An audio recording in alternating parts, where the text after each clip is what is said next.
ময়লা আবর্জনা ছড়িয়ে আছে মসজিদের ভেতরে, বারান্দায় জমে আছে গাছের পাতা। রাজবাড়ী প্রধান ডাকঘরের পুরাতন মসজিদ ভেঙে নতুন মসজিদের নির্মাণ কাজ শুরু হয় 2024 সালের মে মাসে। কাজটি বাস্তবায়নের দায়িত্ব পায় ফরিদপুরের ঠিকাদারি প্রতিষ্ঠান মাসুদ বিল্ডার্স। স্থানীয়দের অভিযোগ, কাজ শেষ না করেই বিল তুলে নিয়ে চলে গেছে ঠিকাদারি প্রতিষ্ঠানটি। অসম্পূর্ণ ভবন ব্যবহার করতে না পেরে দূরের মসজিদে যেতে হচ্ছে তাদের। আগের যে পুরাতন মসজিদে ছিল ওই মালামাল দিয়েই এই মসজিদের পুনরায় কাজ করছে। নতুন শুধু সিলিং ছাড়া তেমন কিছু লাগাইছে কিনা আর আমার জানা নাই। দীর্ঘদিন ধরে অবহেলিত, এখানে নামাজ কালাম পড়ার জন্য অনেকেই আগ্রহী, কিন্তু এখানে নামাজ কালাম পড়তে পারতেছে না, কারণ এই মসজিদটা এখনো হস্তান্তর করে নেই। এখন মুসল্লিরা নামাজ পড়তে পারতেছে না, অথচ এটা গুরুত্বপূর্ণ একটা জায়গা যেখানে অনেক মুসল্লি অন্য জায়গায় নামাজ পড়তে যায়।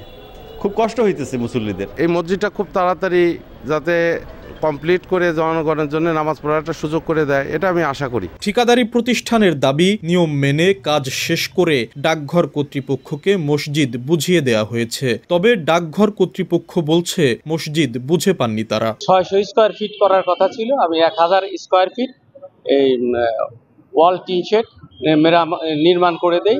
ওই মসজিদটা, পুরোনো মসজিদটা ভেঙে এখানে সরায় আনার কথা ছিল। আমি নিয়ম মেনে এই কাজটুকু শেষ করে দিয়ে আমি চাবি দিয়ে দিছি।